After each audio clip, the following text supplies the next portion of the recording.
আসসালামু আলাইকুম। কিছুদিন আগে আপনাদেরকে দেখিয়েছিলাম আমাদের একটি গাভী গরুর পেটে ২টি বাছুর হয়েছিল যমজ। তো এই ২টাই আসলে সেই বাছুর, মাশাআল্লাহ অনেক বড় হয়ে গেছে। তো এই গরুর পেটে আসলে এই ২টি বাছুর হয়েছিল। আলহামদুলিল্লাহ অনেক ভালো আছে, এখন সুস্থ আছে। সবাই দোয়া করবেন বাছুর ২টির জন্য। আর এই গরুর দুধ আসলে আমরা দহন করি না, কারণ ২টি বাছুর তো এরাই খেয়ে ফেলে সব। আমরা আলাদা করে আর দুধ দহন করি না। তো এখন এখানে গোয়ালের মধ্যেই আসলে লাফালাফি করে বেড়াই, বাইরে মাঝে মাঝে যাই। তো এখানে আমাদের কাজ হলো মাত্রই পরিষ্কার করলাম একটু ফ্লোরটা, যেন গাভীর কোনো ওলানে রোগ না হয়।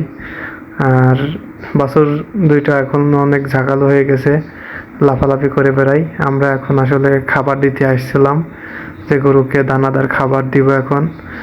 আর এই খাবারটা দেওয়ার পরে আমরা ঘাস দেব। তো ফার্স্টেও ঘাস এবং খড় দিয়েছিলাম, যার কারণে পানির রং কালচে হয়ে গেছে। আপনারা জানেন খড়ের পানি অনেক কালো হয়ে যায়।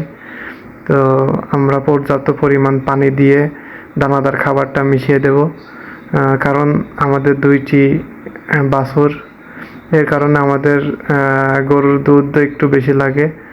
এই কারণে আমরা বেশি বেশি করে পানি খাওয়াই এবং ঘাস খাওয়াই অতি প্রচুর পরিমাণে। তো ঘাসের সঙ্গে জাবর কাটার জন্য আমরা কিছু পরিমাণ খড় মিশিয়ে দিই। আর আমরা পর্যাপ্ত পরিমাণ পানি খাওয়াই গরুকে ২ বেলা। আর এমনিতেই গরুর সামনে বিশুদ্ধ পানি দেয়া থাকে, যখন ওদের ইচ্ছা হয় তখন খাই।